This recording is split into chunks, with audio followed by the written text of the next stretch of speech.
Welcome to the CVC Exchange training. We're going to go ahead and get kicked off. We have quite a few folks registered today, but as we're moving in between different meetings, we'll see those numbers join as people can and need to leave. So a quick note that this training will also be recorded and posted for later, so you can always access that at a later time. But with that, we are going to go ahead and get started. I wanted to quickly introduce those of us who we have here for from the CVC Exchange team. Andrea, would you like to introduce yourself? Hi all, Andrea Hanstein. I'm the Communications and Partnerships Director. Thanks for being here. Thanks, Andrea. And Mike, how about you? Hi, everyone. I'm Mike Vogt. I'm Director for IT at CVC. Thank you both. And my name is Mackenzie Johnson. I am the Platform Management and Support Supervisor. So as we go through some of these items today, we'll be looking at it from a support perspective, as well as a setup perspective, and then plenty of time to answer questions that you may have about these topics at the end. So as we move through, please feel free to add questions to the chat. We have our team here to help answer those questions, and then we can review anything else that's outstanding, like I said, at the end.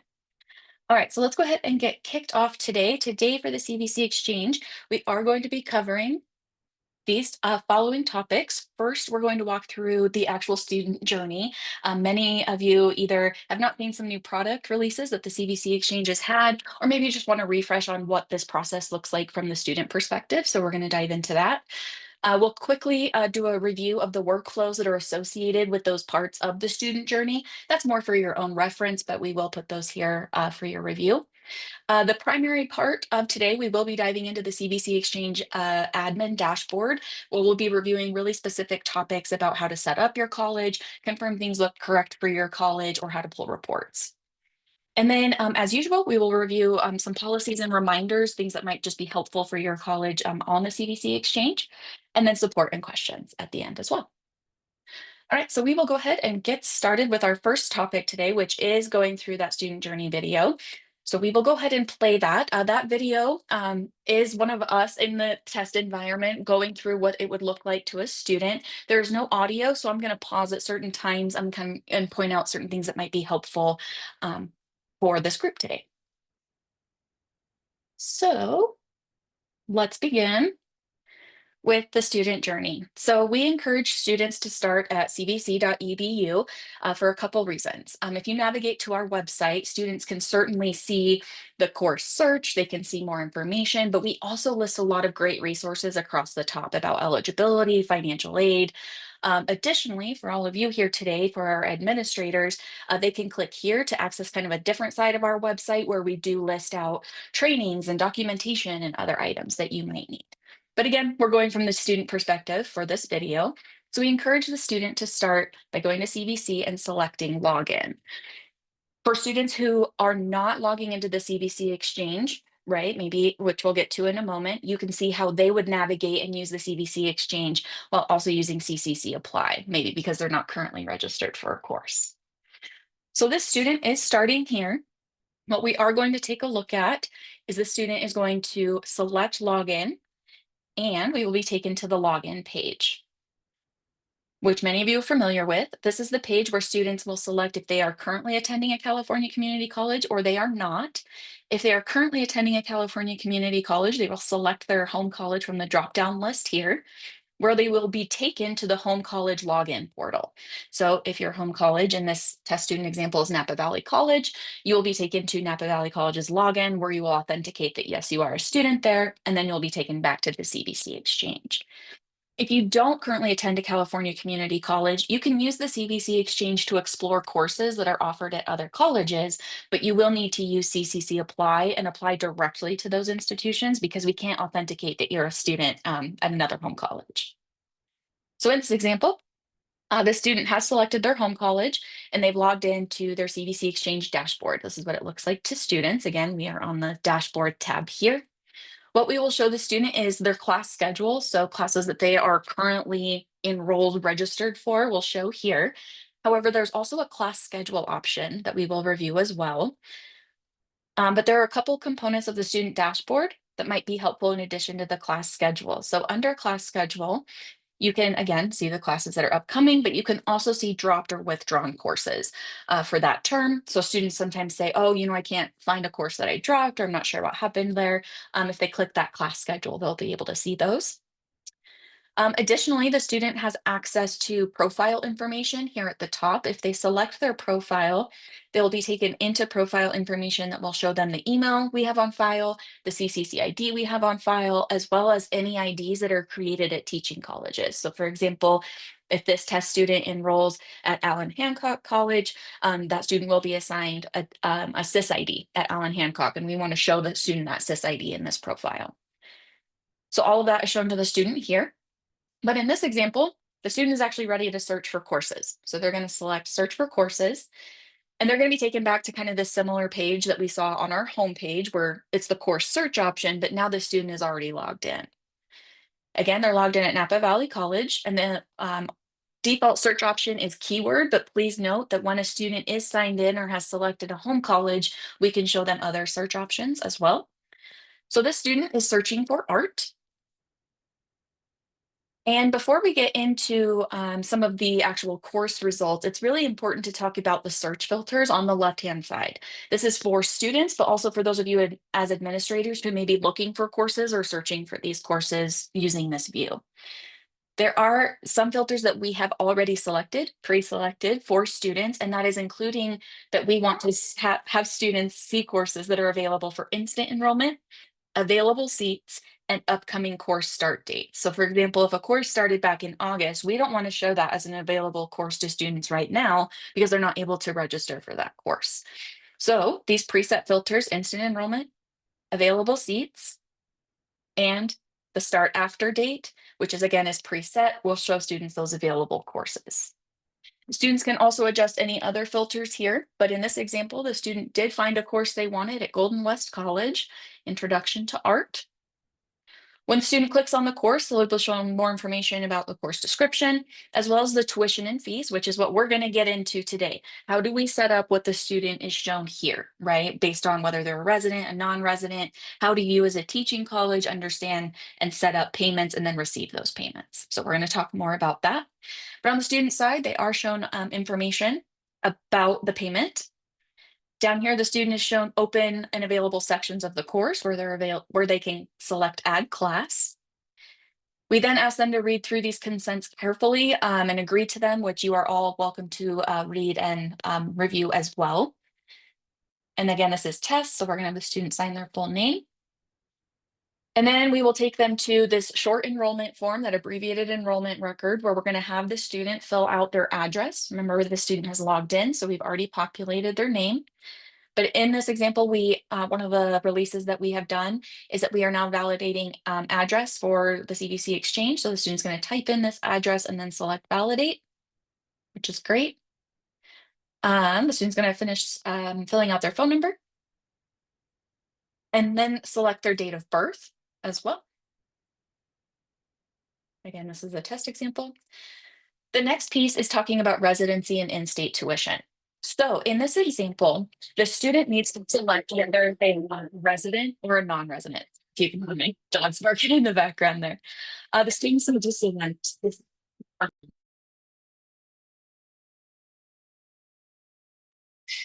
Sorry about that. The students need to select whether they are a resident or a non-resident from this drop-down menu. For the most part, we are going to pull that information from your colleges. We are going to automatically use the APIs that we've set up with your colleges to say, is this student listed as a resident or a non-resident? We're pulling those codes. However, there are some of our colleges that we don't have that API set up. So in this case, Napa Valley College, we are not pulling that information from Napa Valley College. So what we do is we need the student to select what their residency status is.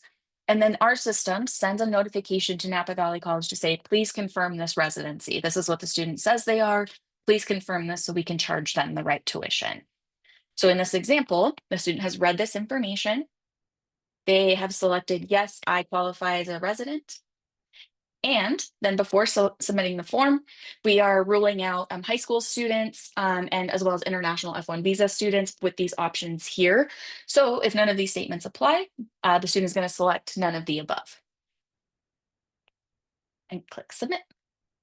Now, two things are going to happen here in this process where we don't want the student to close the page. The first is that we're going to enroll the student, which is creating the record at the teaching college. So for Golden West, the record is being created for this student in this process. However, as we let the workflow continue, you will see that this is actually going to change to registering the student. In just one moment, I spoke too soon, but as we let this go through the workflow, registering to class. Now that's actually moving that student record and then submitting a registration request, right? And we know that we may still have to approve prerequisites. There may be some other things there, but in this case, this art course, the student is going to be able to successfully register. We'll wait for that to continue so you can see the congratulations page that the students are shown upon completion of this process. This is again why we don't want the student to close the page, as we highlight again here.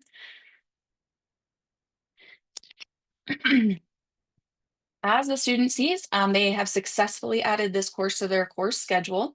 We show them their new ID at Golden West College. We also say, hey, navigate to your class schedule if you need more information.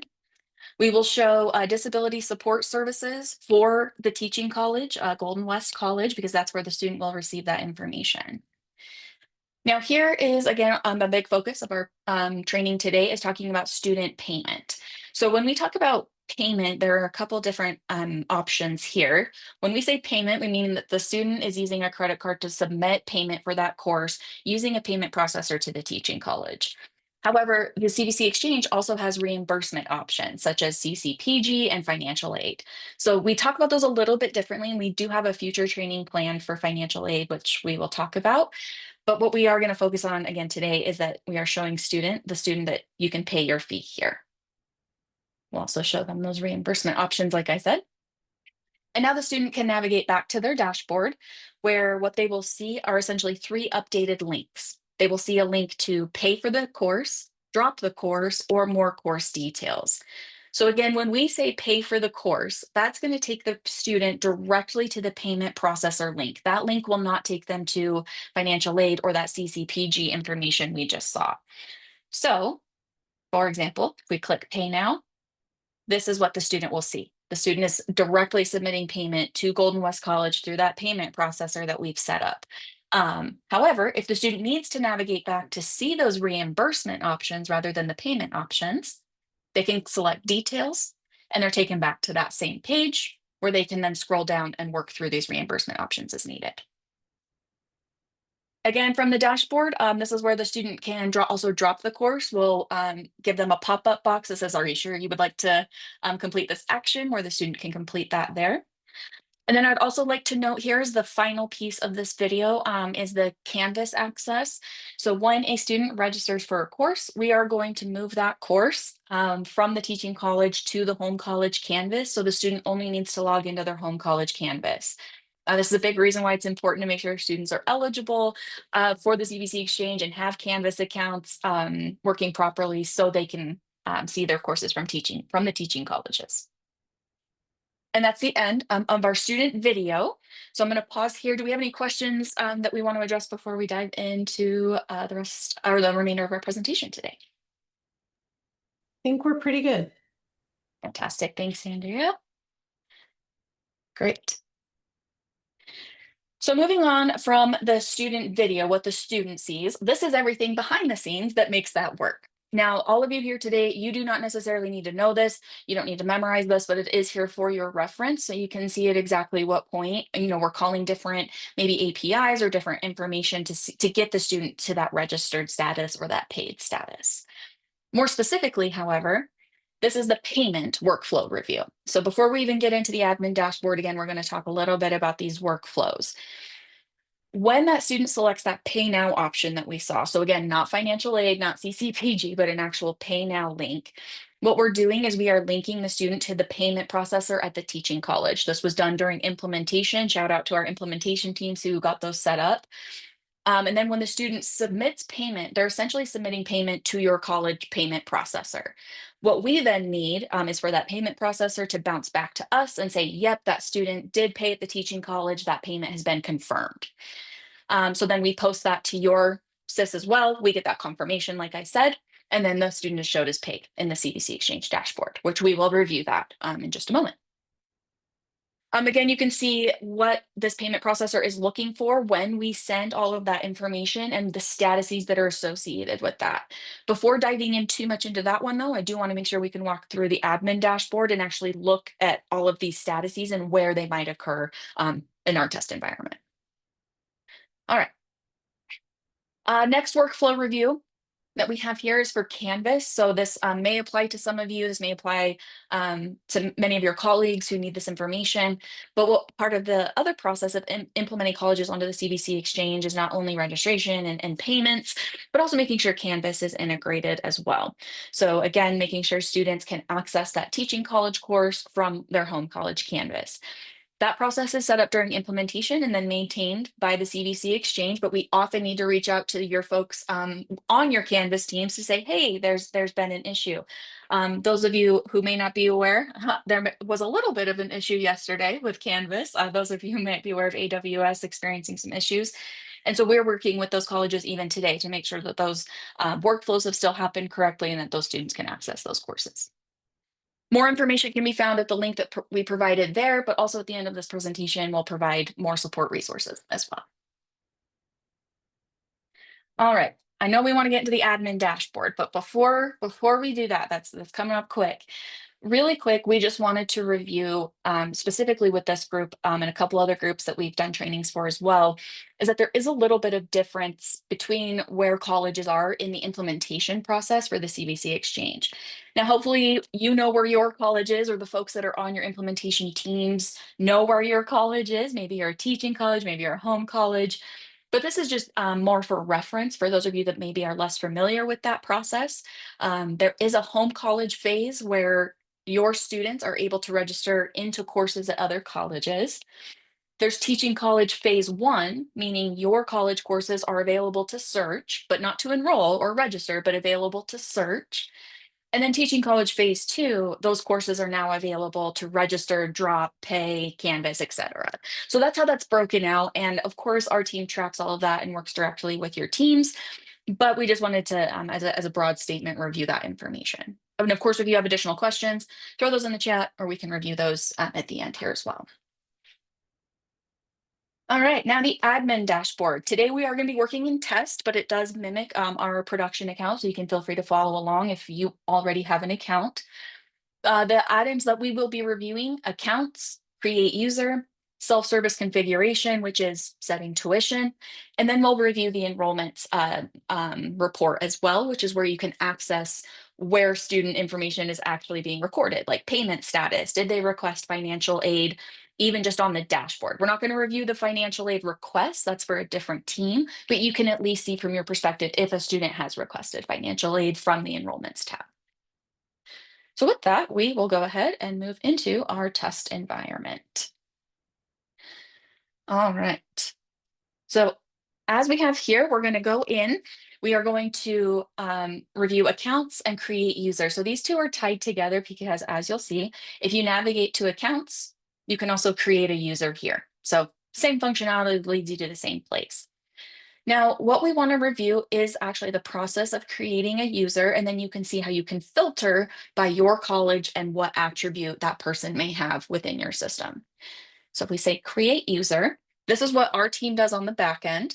But if your college wants this functionality to be able to set up a new user, someone has to be set up as your account manager, right? It's kind of like needing scissors to open a pack of scissors. You need someone set up as your account manager to be able to set up new accounts, but our team can help you do that.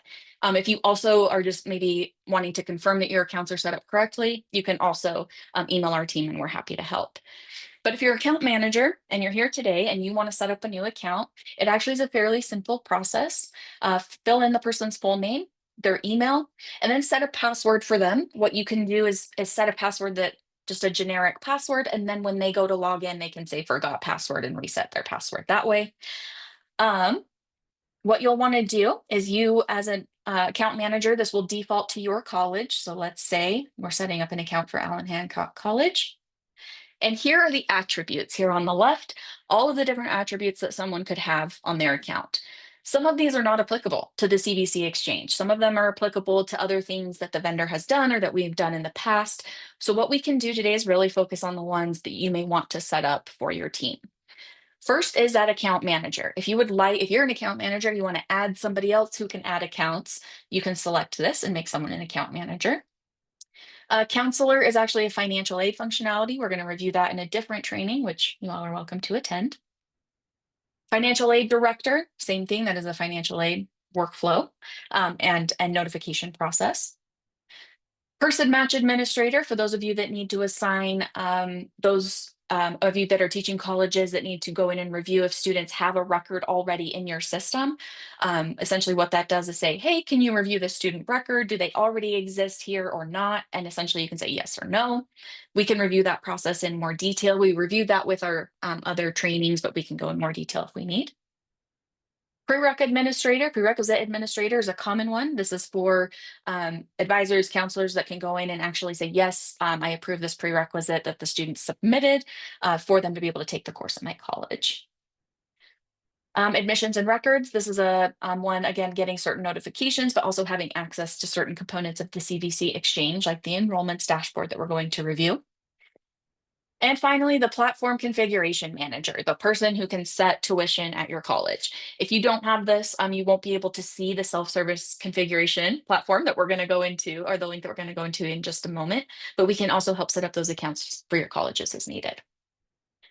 Once you select the attribute or multiple attributes that the person needs at your college, you say create user, and then you can notify the person that their account has been created and that they can simply say forgot password and immediately reset their password. Any questions there? Haven't seen anything. Great. Okay. Create user with similar functionality, like we said. So those kind of live together, but again, happy to answer additional questions as needed. Self-service configuration. Now we are getting into setting tuition. Again, this is in staging. Allen Hancock is the first college on our list, so that is who we're going to pull up here. And this is how to go in and actually set the tuition and fees for the students that will be using the CVC Exchange, both resident and non-resident. Different codes, different residency codes may fall into those different labels, but what we are determining tuition on is resident or non-resident, which we have worked with your college to implement all of that information. Here with Allen Hancock, what we can review as we scroll down, what we want is to set tuition by term. There is a default tuition policy, but this is a little tricky if your tuition changes between a spring semester and a fall semester. You may have students that have defaulted to this tuition for spring, but now you need to change it for fall. So what we encourage colleges to do is to use the specific terms. It's also then really easy to see if you have gone in and updated your tuition, right? As you're going through, maybe you're approving different policies or changes to that. We want to make sure that the exchange is included in those updates. So here in test, Allen Hancock has not set up summer 25, spring 25, winter, etc. But that's okay, right? What we can do is look at tuition policies for other terms and say, all right, well, winter 25 is coming up, where we actually just opened the winter term for the CVC Exchange yesterday. But with this winter term, Allen Hancock could then go in and set up the resident policy and the non-resident policy. We're in test, so this won't impact anything. New tuition policy. What you can then say is, what is the price per hour for these credits? Anything that you want to set that out for your resident. Again, it's pretty traditional for most of our colleges, but if you go and fill that out, it will then autofill for the remainder of these hours. So if we go ahead and do that. 46 per credit hour. As you can see, for that 3 hours, it sits at 138. We would then hit save. And now we can see that we've entered that cost. Now we're going to do non-resident for winter 2025. And whatever your non-resident policy might be per credit hour, you fill that in, it automatically fills, and we hit save. And that's it. Winter is now set. Generally, what we see is colleges might have that tuition policy set for a full academic year. So once you know that for your college, if you're the person going in and setting this, we encourage you to just go set the full academic year. Then you don't have to worry about it until that changes again or until we send additional reminders. And many of our colleges have done that. So this may be a redundant reminder for some of you, but feel free to go in and fill that in as soon as that information is available for your college. From there, we will then charge the student based on whether they are a resident or non-resident, and they will submit that payment in that process like we saw in the student video. Questions about setting up tuition in the self-service configuration portal? Okay, great. All right, so the next item that we are going to review for this training is the enrollments tab. And this is the enrollment details report. And what this shows you are the students that are registered, dropped, maybe experiencing an error, their payment status. This is where you can actually go in and see that student information. So we'll go in and review a couple of these filters. It's always a good reminder to know as we add filters or change the reports that you know that you can go in and access this as well. So right off the bat, the first thing that I would say we get the most questions about from our administrators is understanding what all of these different statuses mean for the students. There's quite a list here, but what we would recommend is using this tooltip. If you go into this registration status legend, it will actually tell you what all of these statuses mean. So if you see a student, you're looking up a student, maybe you're assisting a student, and they're in one of these, you can see maybe why that happened, or for example, if there's action required, or if it is just some kind of error state or transitional state that the student might be in. For the purpose of what we're doing today, let's take a look at the students that are validated and registered. That's the final status. That means the student is completely registered for the course, the approvals that have needed done, like maybe prerequisite, have been cleared, and that student is registered for the course. So let's take a look for fall 2025. Again, we're in staging. And I just want to see at any college for fall 2025 as a super admin, let's just see how many we have here. We had 55 students in this environment register for courses successfully for that fall 2025 term. If we wanted to filter by a specific college, we could do that as well. That is how your report will look, is you can filter by whether you're that home college or teaching college and get those reports. You can also filter by when the student enrolled in the courses or by the specific student. I want to make a note here that if you are searching by a specific student, you cannot use the SIS ID. You have to use the CCC ID, the student name, or the student email. All of those work great, but just because of the SIS ID overlap, CVC Exchange isn't able to search by that. So keep that in mind. So from here, let's say we have these 55 students if they were at one college, but we want to know how many students have paid. We want to know what their payment status is for the CVC Exchange. And again, here, payment status with another legend that will tell you where these students are in that process. This is a little confusing. I'm going to point this out here, that the paid status is actually not the final status that we're looking for, because that means the student has submitted payment and that's great. But we need to make sure that that was confirmed by your college and that we got that confirmation. So we're looking for confirmed in teaching college for the final payment status. Again, our team monitors these statuses, these errors, and reaches out to teams that when we need assistance with that, but you are also welcome to review this information for your students.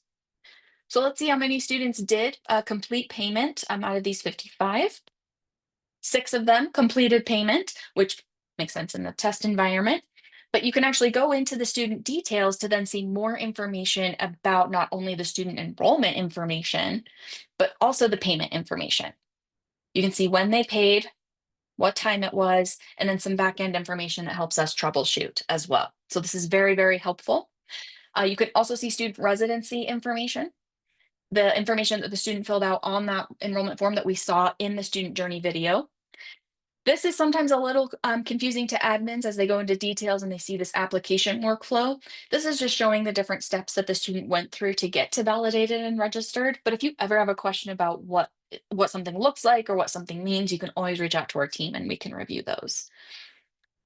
All right, so that is an example of, again, a student that submitted payment. But now if we want to talk about students, let's unselect this, sorry about that. If we want to look at students who maybe requested financial aid for, again, we're looking at fall 2025 for students that are completely validated and registered. Let's see how many requested financial aid. Again, 6 requested financial aid. Now, what's really cool here is that you can say download CSV and you can actually download a report of these students if they were at your college. Again, we have kind of a bird's eye view as the CVC Exchange folks, and we are in test. But if all of these students were either your college or like Napa Valley here, or you were the teaching college, you could then download this report and access all of that data in a CSV file. All right, questions so far about reviewing payment status, reviewing that financial aid status? Looks like we're doing good. Okay, great. So as we migrate back to our dashboard here, you'll see that there is a lot of other functionality in the dashboard for our administrators. Courses, sections, and session management we reviewed with A&R teams in a different training last week. And then financial aid and transcripts, those are also going to be different trainings that we will review with those teams. But certainly if there's ever additional information you want to go through on the CVC Exchange dashboard, we can always do individual college trainings to review this as well. So with that, we reviewed a lot of information on the dashboard about, accounts that need set up, the tuition, maybe checking enrollments. I mentioned some of the things that admissions and records and other teams are in charge of. But what we've done that I think is pretty helpful is our team did outline the different responsibilities based on where you are in your implementation for the CVC Exchange. Of course, we always send reminders of these tasks. We always reach out to your admin folks if there are students that are waiting for any kind of approvals, but we thought it would also be helpful here as well. You can click on this link to access the same thing, but we will send this information. For home colleges, so those of you that are letting your students register into courses at other colleges using the CVC Exchange, these are the responsibilities that we encourage those administrators to be aware of. Again, we discussed the admin accounts. We put a link to our student eligibility, which is helpful to review. We also included the information that we showed to students about residency, because this is really important that our home colleges are validating that student residency so we can inform the teaching colleges of what to charge those students for those courses. Financial aid as well. Financial aid requests do come to the home college, not the teaching college. Except for CCPG, which will go to the teaching college, so we can talk about that separately. But for financial aid, those actual financial aid requests need to be reviewed by the home college. The home college does receive notifications for that, but there's also a financial aid workflow, again, in a different training that we'll review with those teams. And then, of course, transcripts to process and evaluate student transcripts at the end of each term that are sent from other teaching colleges where students have taken courses. And those are the home college kind of responsibilities there. And again, you can access those at the link, and we'll also send the presentation. If you are a teaching college, phase 1, meaning that your courses are available to search on the CVC Exchange. Students aren't registering for your courses yet, but your courses are available to search. This is the responsibility of that component of being what we call a teaching college. And that is keeping your admin accounts updated, like we showed. This is so our team knows who to contact if there is something that needs approved or an error that is occurring. And then session management. This is another one. Again, we talked to other college admin and other college administrators about this process, but you do need to set up each term in order for us to then import your courses onto the CVC Exchange and then show those courses to students, right? Which moves into phase 2. If you are a teaching college, phase 2, again, here's that documentation, but there's a few more steps if you are allowing students to register into your courses, right? Because that includes tuition setup, the actual registration process, Canvas, refunds, and then processing the transcript at the end of the term, right? Sending those transcripts back to the home colleges at the end of the term. But we did outline all of this. We're always happy to answer additional questions, but provided some of those resources here. Anything we want to get into more detail, home college, teaching college responsibility wise? Great. All right, let's move into a few policies reminders that are helpful to know for the CVC Exchange, including the resources we shared before and some resources, additional support resources we'll share in a moment. But for some policies, I wanted to include a couple links here. First, there is a link to our website where we do show educators what courses are included on the CVC Exchange. This is really helpful if you ever have anyone that asks you or that you're curious, why isn't this course available? Why can't I see this course or register for this course? You could potentially see why that course has been excluded. For student eligibility, same thing. We do have students often that are not eligible to use the CVC Exchange. They do have to be currently enrolled in a California community college. There are other requirements listed on that page there. So please feel free to refer to that yourself or to send students there. Another reminder are the student welcome letters. We reminded our admissions and records teams when we did this training as well. But when you are teaching college and students register for courses at your college sends that student a welcome email and says, "Welcome to our college. Here's some additional information, like maybe your student ID, or here's where you can access certain resources." What we are seeing is that we just need to update some of these welcome letters. The CVC Exchange has now been functional for a while, and so some of our colleges have now been implemented for a couple of years, and we just want to make sure that information is very updated. So the students that are receiving those upon every registration are receiving the right links, the right dates, etc. If you know that your welcome letter needs updated, maybe because you have been implemented for a while or you're curious about what your welcome letter currently says, you can reach out to our team, send us an email. We'll share that in a moment and we'll be happy to show you. We can show you that and get that updated. Residency classification, we did talk about this already, but both the CVC and the teaching colleges must accept the home college residency designation. The CVC Exchange is not validating residency, and neither is the teaching college. We really need the home college to do that. Drop for non-payment. This is related to some of our payment questions that we've had. Our different colleges on the exchange have different drop for non-payment policies. Some colleges don't drop students for non-payment. Some have a 3-day drop for non-payment policy. But what we encourage is that if you are a teaching college that does have a drop for non-payment policy, to notify the students that you are going to drop them if they don't submit payment.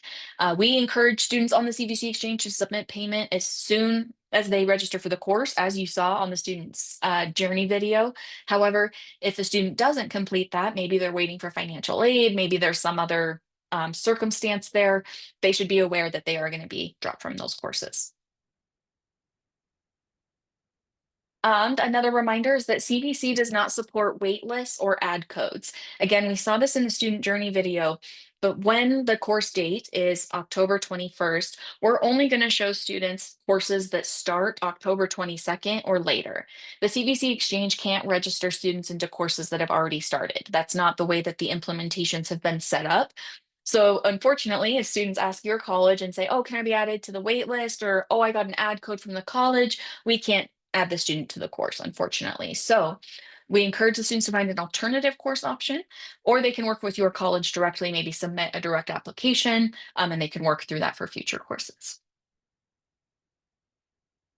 Last item here, the CVC Exchange is updating college contacts. So all of these folks that I keep saying have responsibilities to approve or set up or to resolve these errors. The CVC Exchange is working really hard to get these contacts updated by January 2026. So we'll be working to get, your A&R people, your Canvas, payment, all of that information lined up for each college.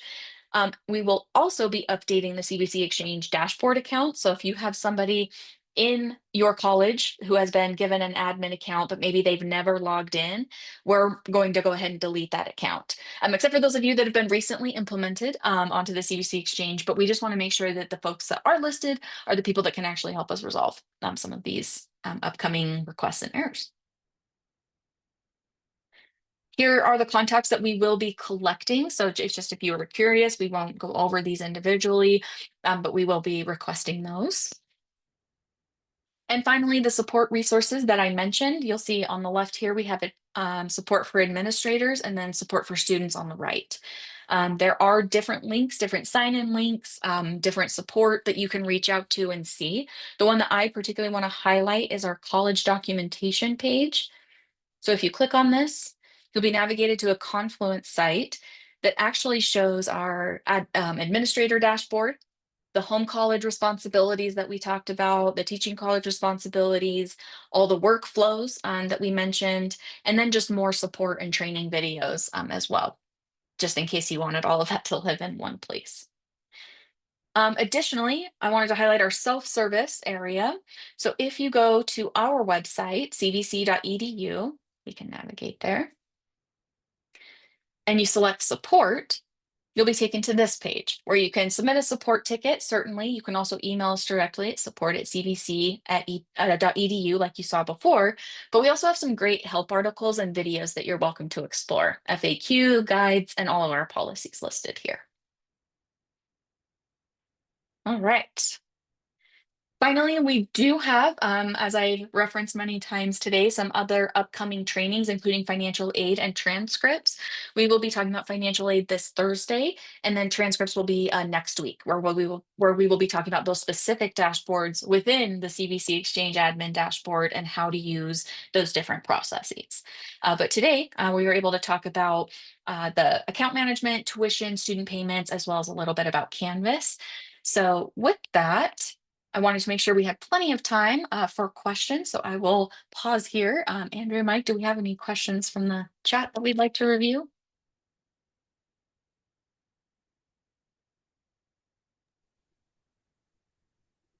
There is one that Brittany mentioned. I would just wanted to confirm, Brittany, um, which checkbox, because I looked away. I was typing, and so I didn't see which checkbox we were clicking. But I think if you go back to the financial aid requested checkbox, I think you were demonstrating that, Mackenzie. Oh, I'm sorry. Yes, of course. I just Let's want get to back confirm here. that's what it is. Absolutely. So Under let me get our 55, but then if you go here, requested financial aid. yes. So that is in production. Mhm. Um, I have sad news though.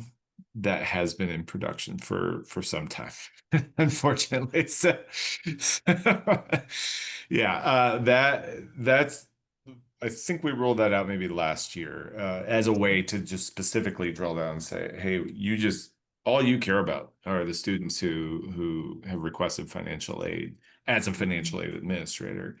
How can we make that easier to kind of filter out? So, Great question. but then as soon as we rolled that out, we hit it with this kind of nested residency and other filters. So, Hmm.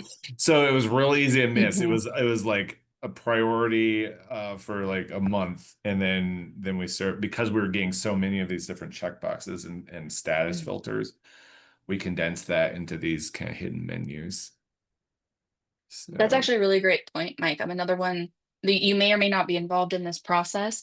But if you are looking for the MIS shared application, some of you sometimes send questions about that. You can actually go in and say which of those applications failed and did not send correctly. Now, we would like you to work with our team about that because sometimes they did send correctly and we just didn't get the correct status update. But you are welcome to filter by that as well and say, oh, look, it looks like they all sent correctly in test, which is great. But if you are welcome to filter by that. So I wanted to point out kind of another hidden filter there as well. And that's really critical. That particular status is critical for certain colleges that rely on the receipt of that shared application to provision that user Mhm. within their own system for like Canvas or Mhm. single sign-on credentials, any specific access. So Mhm. a lot of those colleges say, hey, we've tied our triggering for provisioning to that receipt. So if we're seeing a bunch of those fail, we don't know who we've provisioned now because your system's Yeah. saying, well, maybe that was never sent. And so if you're looking on your side, you're gonna see that, yeah, sure enough, you didn't get shared out for a lot of those students. Yeah. And we can assist with kind of resending those or looking at the status. The tech center can as well, but we will just need to make sure that we understand what was done so we can make sure that that updated correctly on our dashboard as well. Great. What other questions? Mitchell brought up a great point, Mm. as Mitchell often does. I won't call him out because Mitchell brings up so many good things, in these sessions. So, but one thing he was asking that might be interested to everyone is, what if the student turns around and submits a direct application in that same term? It's that's always a hard scenario to kind of piece out because some students don't realize what they're doing. They're enrolling, they're cross enrolling in this kind of special status, that entitles them to fee waivers and Canvas linking and some of these, the best things about the exchange. But then sometimes they're like, well, maybe I have to submit a direct application because I'm not sure if that really worked or I never got my welcome email, and so sometimes students might submit a direct application by mistake because they thought they had to, not realizing, hey, that's going to trump this or that's going to override my special status as a cross enrolled student, as it should, because sometimes students do want to turn around and matriculate as a full-time student as well. So a lot of times they're like, I cross enrolled initially, but now I realized, oh, there's a special program I want to take advantage of, or maybe I want to take 3 classes instead of my permitted 2.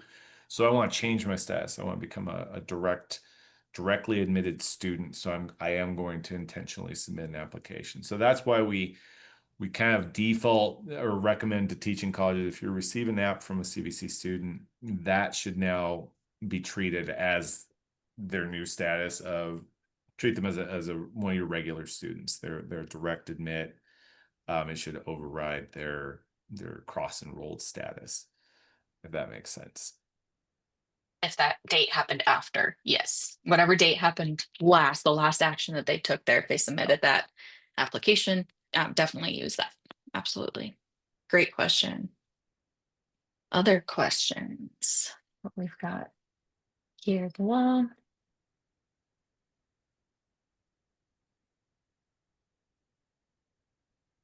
Great. Kathleen had a question, and this is one of the things that we've kind of been round and round on for a while. Does the student have to be concurrently enrolled in at least one class at their home college to be able to go through and enroll at class through CVC? It depends. So a lot of colleges are deprovisioning students now, where if you're not concurrently enrolled or not recently enrolled, then you would no longer have access to sign in to the exchange as a student from that college. So then you couldn't cross enroll in that case. But other colleges will leave a student's access open, which means that they wouldn't necessarily have to be concurrently enrolled in one class. Now, the eligibility checker, when that gets rolled out at a college, a home college, that would always ensure that the student, at a minimum, has taken a class within the past 2 major terms or is concurrently enrolled. That's how that will be set up to work. So it's going to evaluate recent enrollment, participation or activity at that college and concurrent enrollment status. But there still wouldn't be a concurrent requirement for them to be enrolled in the same term. And there's a number of reasons why we're not doing that. One is to make it more accessible to students, particularly during the summer terms, because a lot of times students aren't going to be concurrently enrolled at the home college during the summer term, but might need to cross enroll for that one remaining class that they need, or 2 remaining classes that they can't pick up. The other reason is that the spirit of AB 637 was, hey, we want students to graduate and finish their programs. And maybe they're all, the barrier to graduation is this one remaining class or 2 remaining classes that they can't get at their home college.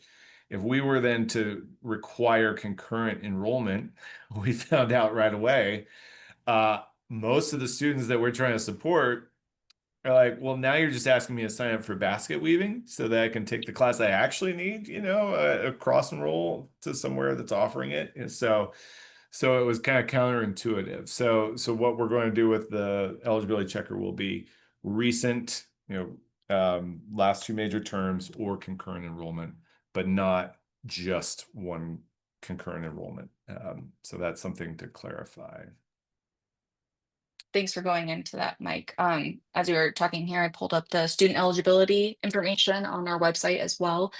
So this is kind of our generic student eligibility, but you can also see other items here that may prevent a student from being eligible. And like Mike said, if you are currently inactive or have been somehow deprovisioned at your home college, or then that may get that student that error. Great point. Other questions? I think that was a good majority of them. Awesome. All right, well, navigating back here, just we'll put these future trainings up here, but that is all we had for you all today. So we'll give everyone about 10 minutes back. We're going to be recorded and posted, as well as the presentation, so you can access those links. If there's anything else, please let us know, reach out to our teams, and thanks so much for joining today. Thanks, everyone.